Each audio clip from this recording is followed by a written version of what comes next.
Hey everyone, welcome to something you guys are really into, which is our group text and behind the velvet rope co-branded roundup gossip sesh with me and the incomparable David Yontef. Yontef.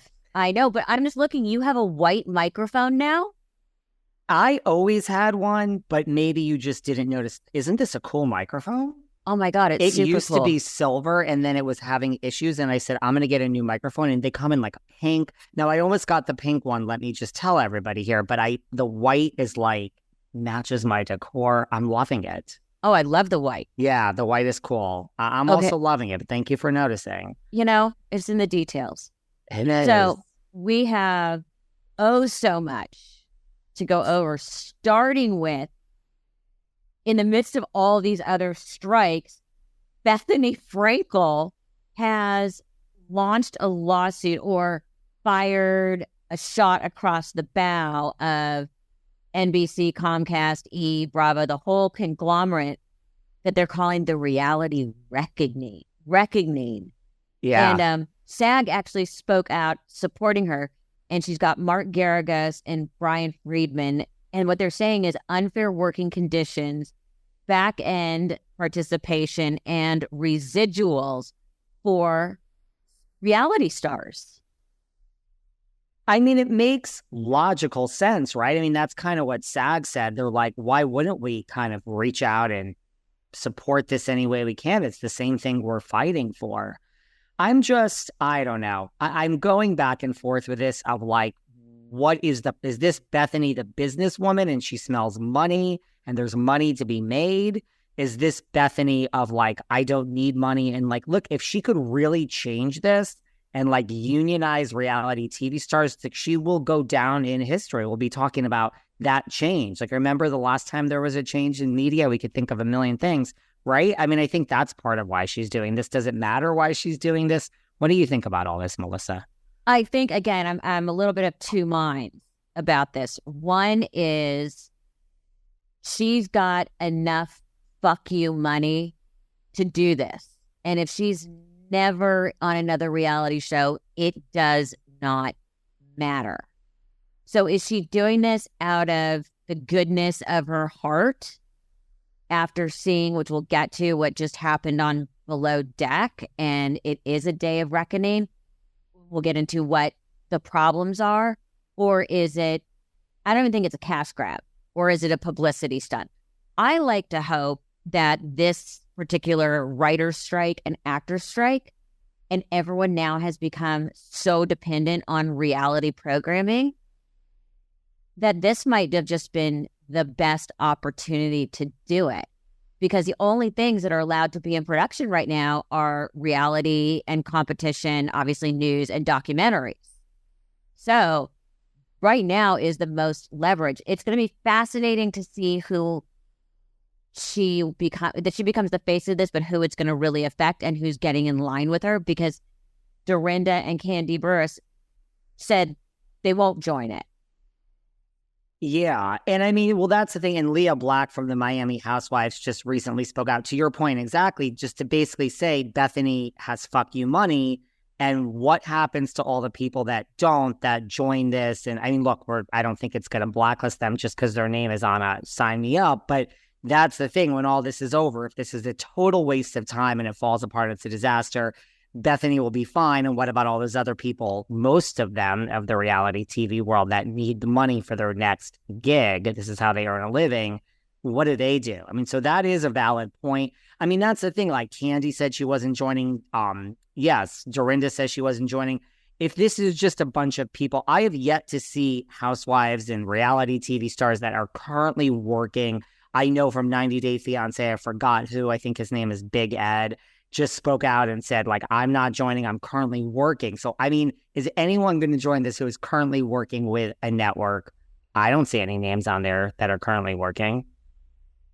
I'm kind of on the fence, because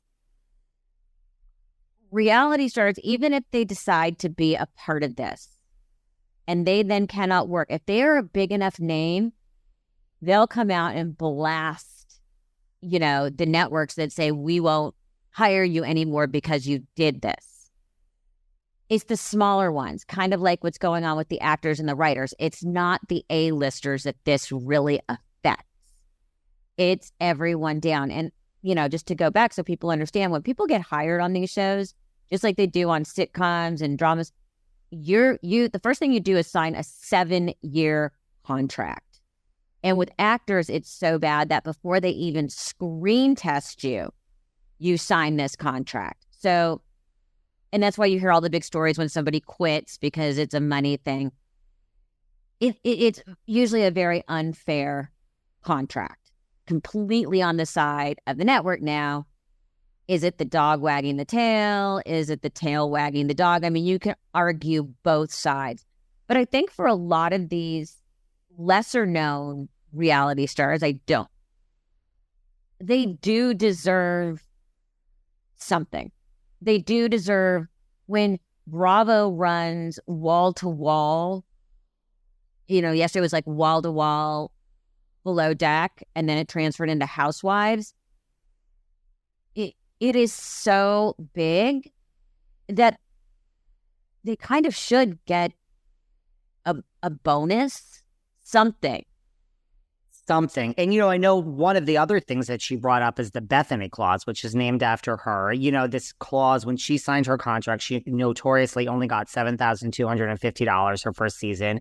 And she's like, I'll sign that, but I want this clause out. And she took out that clause that says, like you said, it's a very one-sided contract that says you have a right to everything that I earn from a side business. She took it out. Presumably she sold Skinny Girl that portion of it for $120 million, although I heard that's not really the number. Regardless, and so they got none of it, and now they have this clause in. So, I mean, that is really... and I don't know what that, I assume that extends to like Countess Luann's Cabaret. I mean, anytime you write a book, when does that end? I mean, is that in perpetuity? I don't know. When you're off the show in 5 years, and I see it both ways, but she really wants to get that stricken, which I kind of agree with that. Well, I've had to do that in different things where suddenly they're like, and we have, monetary rights to everything you do, blah, blah. And it is a standard clause and you just have to get it taken out. And I think sometimes they put it in just so they can leave something else in. So what we used to do on Fashion Police with legal is we knew there would be jokes that they wouldn't like that we really liked. So we'd put in worse ones so that they felt like they had something to take out and we'd still get in the one that we wanted. So I think it also is a little bit of that going on. But yeah, I don't sign those things that say you own part of this or you're my partner for perpetuity and, all these things. And what we also talk about very often for a lot of these, especially the housewives, as my mother used to say, this show is your storefront and that gets them into the store and then you can make all your money on other things. Again, the network's making enough. And I do feel like they are entitled to better monetary remuneration. But what a lot of it is about is unsafe working conditions. Right. No access to mental health, being purposely put into situations that are overly stressful, sometimes put in physical danger. And, we'll talk about Below Deck, and this is the perfect transfer into it, a situation where somebody was definitely sexually harassed and almost assaulted. Yeah. I mean, what do you think? I mean, it's shocking, right? I mean, first, it's shocking to me in the sense of just breaking the fourth wall of okay, why are you doing this? And that's a whole problem. But what do you think is going to happen? There's a million cameras around. I don't understand how people... I don't know. I'm so confused by this one. Okay, so let's go back to it. Luke, who was the bosun, and Laura, who was one of the stews on Below Deck, got fired. What happened was a lot of people had too much to drink, and Margot, one of the stews, clearly said, I just want to go to bed. I just want to go to sleep. I just want to go to bed. Now, she was tipped over on Luke and this and that and the other, and they were flirty. But she clearly said, I just want to go to sleep. So she goes into her cabin. Aisha puts her to sleep. but Aisha feels like there's something not right. So she's going to stay with her. She goes to get something to eat. There's a short power outage. When they come back on, Luke has gone into Margot's cabin and gotten into bed with her naked. Yeah. And it was obviously chaos. And one of the producers came right in and started to pull him out of the bed. And he slammed the door, and it was a whole big, huge thing, which it should be. But they kept going cameras down, meaning that they broke the fourth wall, and they literally had to physically pull him out. And then he slammed the door and tried to go back in, and he was saying, "Do you want me to stay?" And she's like, "I gotta fall asleep." Like all this crazy. So they finally got him in his cabin. Aisha woke up Captain Jason. We forget, which we were reminded of, that Aisha had this exact thing happen to her where she was drunk and sexually assaulted. And they wake him up, Luke up, and throw him off the boat. Okay. So in the meantime, up in the jacuzzi, where people don't even know this is going on, Laura has been extremely sexually aggressive with one of the Deckies. And Yes. he keeps saying, no, no, no, no, no, no, no, no, no. She then, and he keeps like, "Stop touching me," all these things. He then goes to bed. She goes into his cabin and is trying to massage him and get into bed. A producer we see steps in again and has to pull her out of his cabin. One question, and a lot of people have had different reactions to this. Yes, production did the right thing. Was production just covering their asses by showing that they stepped in, or could they have left the story as is, which they could have without breaking the fourth wall? And by the way, thank God they broke the fourth wall. Aisha's a star. Captain Jason is a star. It was handled so perfectly, but it was scary. I mean, I think all of the above. Like, I think two things get to be true. I think that they certainly think first and foremost, like, listen, I'm just like a pessimistic person, like jaded with how all this works because I've been doing this, and you know how the sausage is made. So yes, I think they care about everyone involved, of course, but no, I think personally they want to just protect themselves immediately. I mean, this is the stuff lawsuits are made of, right? Bravo, Right. Production, NBC. This is so...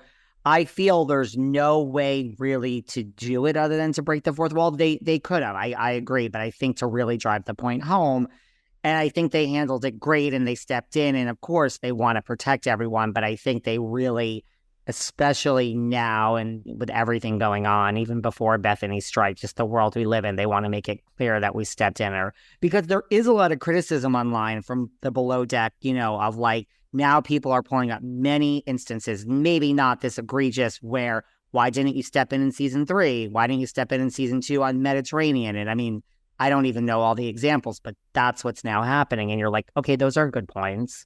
Those are great points. It's always been, but just like any of those shows, it's always been a very fine line. Is our lines being crossed?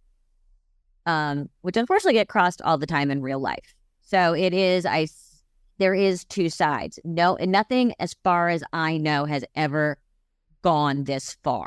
Right. So complete kudos to everybody involved, how it went down. And if you have not seen this, it's 2 episodes on Below Deck. It is amazing, important TV to watch. I would never say that I would say important, but it's important. So then what happens? So Luke's kicked off, and that's horrific. But then just when you think something worse can't happen, it does. Laura, one of the stews, basically is the most insensitive human being alive and sits with Margot and says, oh, if Luke had come into my cabin, I would have welcomed him. The only reason he wanted you was because I had rejected him. That's karma for him.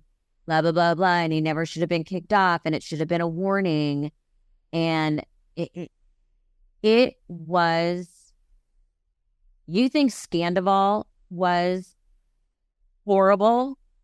This has gone to the top of the charts of one of the most disturbing yet important pieces of TV I've seen in a long time.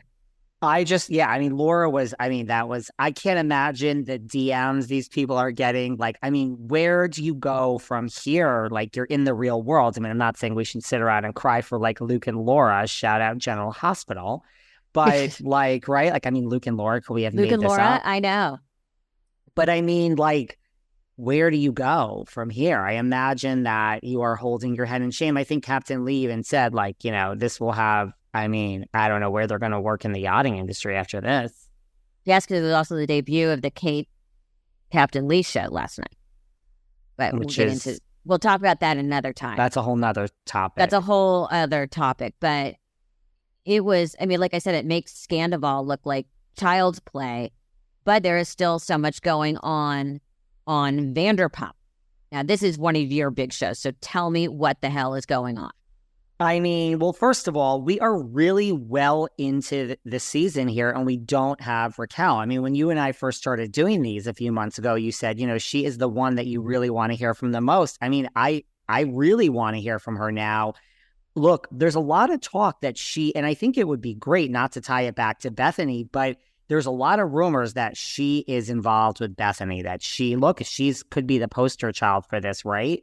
I mean, I think if Bethany came out and said, let me actually reveal the names, you know, number one, Nene Leakes, number two, Raquel Leviss, like, I think those are the two names that would lend a lot of credibility to what Bethany's doing. Still not current stars on reality TV, but I think Nene carries a lot of weight, and so does Raquel. So I'm starting to think Raquel is heavily involved with Bethany. That's just my prediction. But I don't think she could even come back at this point. I mean, we're really like 75% into filming. Like, the season's almost over. What is she could appear on the finale, sure. But other than that, everybody is filming with Tom Sandoval. I mean, we don't really know what's going on. Sheena's come out and said, nobody knows what's going on except those of us that are filming. Just wait before you send us any hate. But the cast is getting a lot of hate because Lala's hugging him and Sheena's standing next to him. And the fans feel like, wait, you took us to the edge of the earth. We hated this man. You all made a ton of money, not just Ariana. All of you made a ton of money. Your podcasts are on the top. And now everything is fine. When you said you would never speak to this person again, we feel we're over it. We don't even want to watch. That type of thing is going on online. And of course, they're all filming with him. Are you shocked? No, not at all. Of course they are. Because the bottom line is, and this goes again back to Bethany, it's a business. And all of these reality stars, I'm using this term stars with a small s, are savvy at this point. You very rarely have anyone walking into any of these situations naive. Yeah, you know? I think they all know what they're doing. Well, and I've talked about this with you about the Below Deck and with some of the people I've interviewed from Below Deck.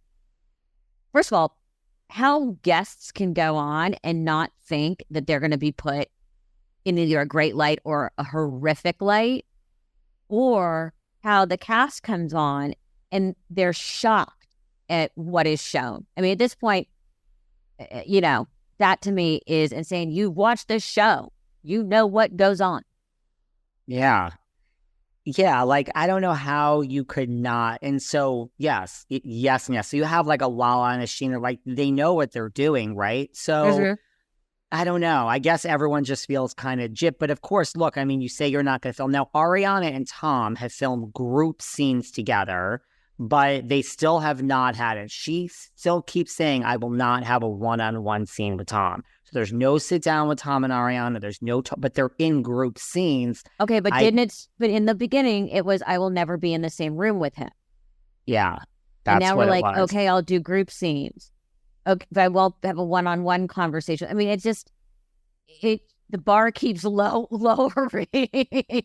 The bar keeps lowering. And it's like, of course, Ariana's also been away. I mean, maybe that was part of the negotiation and getting her to sign back on. They're like, you have to do the scenes, but when you want to go make, $200,000 on Love Island, she was just on Love Island as a host. When you want to go do this, photo shoot or ad for whatever, Lay's potato chips, go and do it. But girl, when you're here, you're going to be in group scenes at the beach with Tom, and they're still not speaking. So how hard is that? But yes, the bar is lowering. Again, this is a group of people that have all slept around with each other, and they've all hated each other and slapped each other and said they would never speak. And everyone is speaking. So I don't know. Time heals all wounds. I don't know if it's going to happen this season, but I agree with you. I mean, who's to say next season? But how much more? I mean, are the ratings going to even be good when this comes back, or are people really just over it? Can you top Scandal? I'm not so sure. It makes me think a lot of these people are figuring out their worth to the network. And the Kardashians, they all need Kris Jenner negotiating for them, because talk about people who knew their worth and basically, as my mother said, would go pencils down when you weren't remunerated. But again, you have to know your worth. You have to know where you are in the pecking order to make the impact. But I do think I think Kris Jenner should just be like the president of the reality star union and do all the negotiating for everybody. She really should. I mean, Bethany, no offense to you, you should, pick up the phone and call Kris Jenner. It's great that you have Garagos and Friedman. They're great attorneys, but Kris Jenner listen, she could shut this whole town down with one phone call, right? Oh, easily. God, I love her. And she is one of the smartest people you will ever meet. Like, never think that Kris hasn't known for years, even predating the show, that anything gets past her. Listen, I love her. I'm a huge fan. I love them all. I really do. It's like this many years, you're this successful. They all work. You ask anyone about them, the reputation is that they show up, they work. Kris Jenner can do no wrong in my eyes. No, she runs a tight ship. And it's hard to know your worth. It's like, when you want to say yes to everything, it's hard to say, like, pencils down, take advice from your mother, pencils down, and this is the end of it, and I'm worth more. I don't know. I think that's a hard thing it's a hard thing for me. It's a hard thing for a lot of people. It's a very hard thing for me. Very hard thing. Same. But moving on, since we know that we'll get to the part where we can solve everything wrong in reality and we should just be hired as endless consultants. But let's go to Kyle and Morgan Wade. So in the video for Morgan's song, they play lovers. And Maurizio commented on it, quote, when they kiss, so good. Have we all just been played? Is that just, and a lot of people online are saying we've been queer baited. It's like, look, queer baited? Is this a new saying? I've heard, it's like, I haven't heard it in a long time. It's like, I just don't know what the point of all this was. She is producing a documentary on Morgan, which I don't even know how you decide to do that. So, I don't know. Like, look, this is a showbiz family, right? Like, Mauricio has Buying Beverly Hills. She has Real Housewives of Beverly Hills. I guess Morgan's your friend. I think this helps Morgan more than anybody else. I think it helps.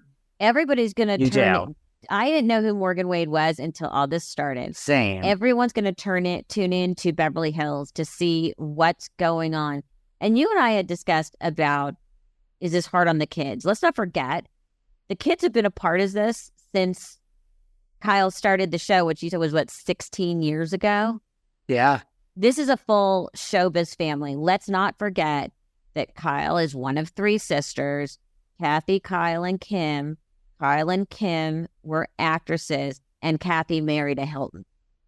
This is again, talk about the Kardashians being smart. Those Richards girls knew what they were doing. And you have a cousin who, as far Paris. as I'm concerned, was the first in social media. Like, I feel that Paris was there before all of us. Yeah, Paris is their cousin. Nikki's married to a Rothschild and has their own line. This family is savvy. So I Yeah. wouldn't put it past that they're just they're not, I don't think they're doing anything on purpose, but they're certainly not they're not shutting down the rumors. They're throwing gasoline onto them. Yeah. I mean, Kyle does say, oh, leave me alone. I don't want to be asked about this anymore. But right. I mean, you can say it all day. It doesn't make it true. Well, being said that saying that you don't want to be asked about it just makes everybody ask you more and more and more. And you control the narrative of when you want to say anything. Yeah, because there really hasn't been a lot of gossip from Beverly Hills Housewives of what's happening and what we can expect. I mean, now some is starting to surface, but I can tell you no one is saying, where's Lisa Rinna anymore? I mean, we are way past that. Oh, absolutely. And also, New York's getting the buzz for the new Housewives, Below Deck with that horrible story, Vanderpump with, Scandival. It's like they're just teeing up. Bravo's outsmarting all of us. They're just teeing up the excitement for the next season. When something like this, all in order. Yeah. All in order. Yeah, I mean, when something like this happens, whether it's planned or not, and it's Kyle and Morgan, and you wake up to this, and Mauricio, I mean, somebody at Bravo has to just say, like, wow, well, we didn't ask for this, but okay, we have a plan here today, people. Oh, every network does. So you found out more about my latest obsession, which is the Golden Bachelor. Do tell. He started doing some interviews, and I mean, he says, listen, I mean, I think that they're listening to you and me talk, Melissa, because they're focusing on what age are you going to want. And they asked him, like, is this hard not having say in the women? Like, because they find the women, and he said, listen, I've tried to date after my wife. I've been horrible on picking. I want no say in who shows up. I trust ABC.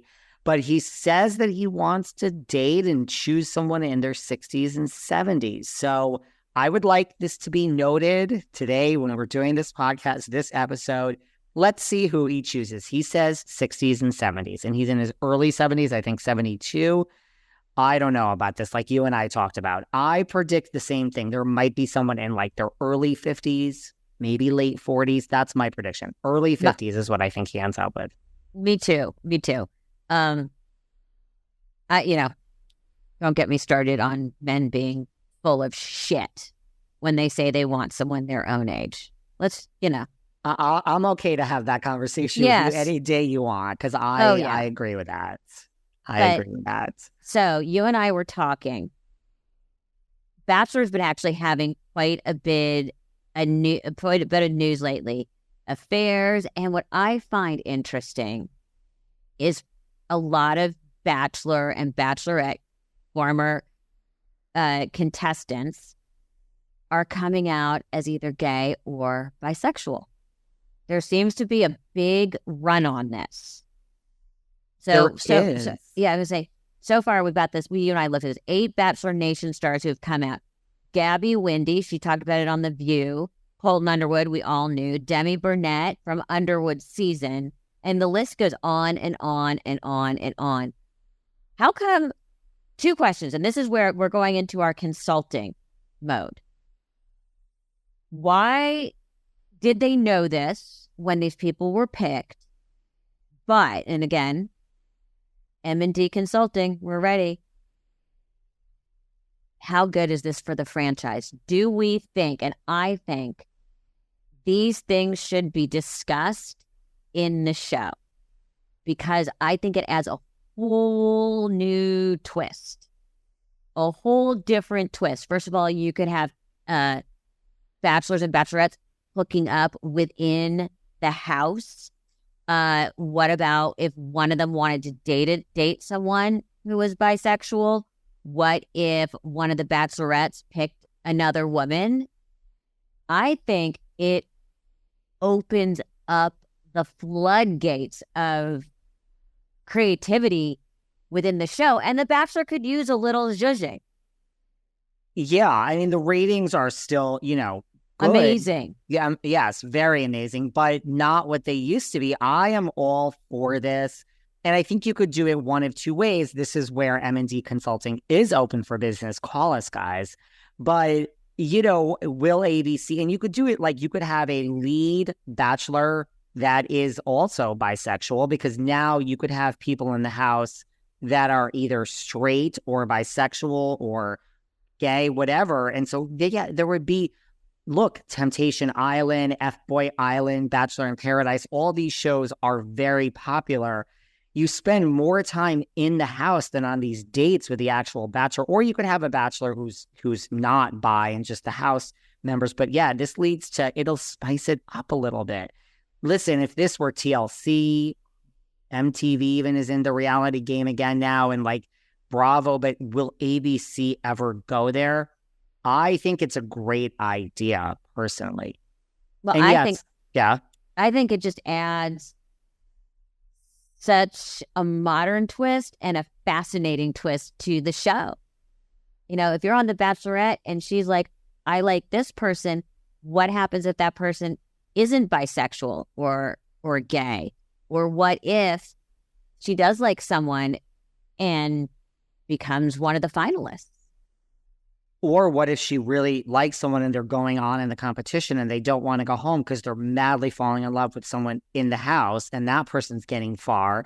And now the Bachelorette is falling in love with one of these women, but they're falling in love with each other and she doesn't even know. Doesn't this sound like a reality show? Yes. Yes, it does. And it also, it opens up so much. I don't think we are ready to do a girl and all women. I don't think we're ready to do a man and all men. Although I love both those shows. I don't think we're quite ready for a mix. But I do think that this is something that they should start to explore. Especially since a ton of their people are now coming out as either gay or bisexual. I think they can do it, like you said, very lightly, right? Like you could have a bachelor and, there'll be a bunch of women and 98% of them will be straight. And you could have one or two women that come, on a date will reveal to you, by the way, I just need to let you know I'm bisexual. And then that could be a conversation. And have a few, listen, it's all about diversity and inclusion. I think it would be great. You could ease The Bachelor into that. And I think people would go for that in the world. Well, David, it's wonderful as always. If anyone from networks are listening, M&D Consulting is open for business. You can contact either of us. Wouldn't that be funny if someone actually did? And listen, our rates now are very reasonable, right, Melissa? Like, since we're supposed to know our worth a year from now when we're booked 24/7, our rates may not be as flexible. Right now, I think our rates are flexible, Melissa, I do. I think we would be, open to, I think it would be an easy negotiation because we would all just be testing the water. Yes. And then we want profit participation, so we'd have to call Bethany. God, it all just goes right back to the beginning, doesn't it? And the only thing I want to strike my Bethany clause out. That's it. I'll sign whatever. Just get that clause out of there. Absolutely, David. I love you. I love you. We have to do this again.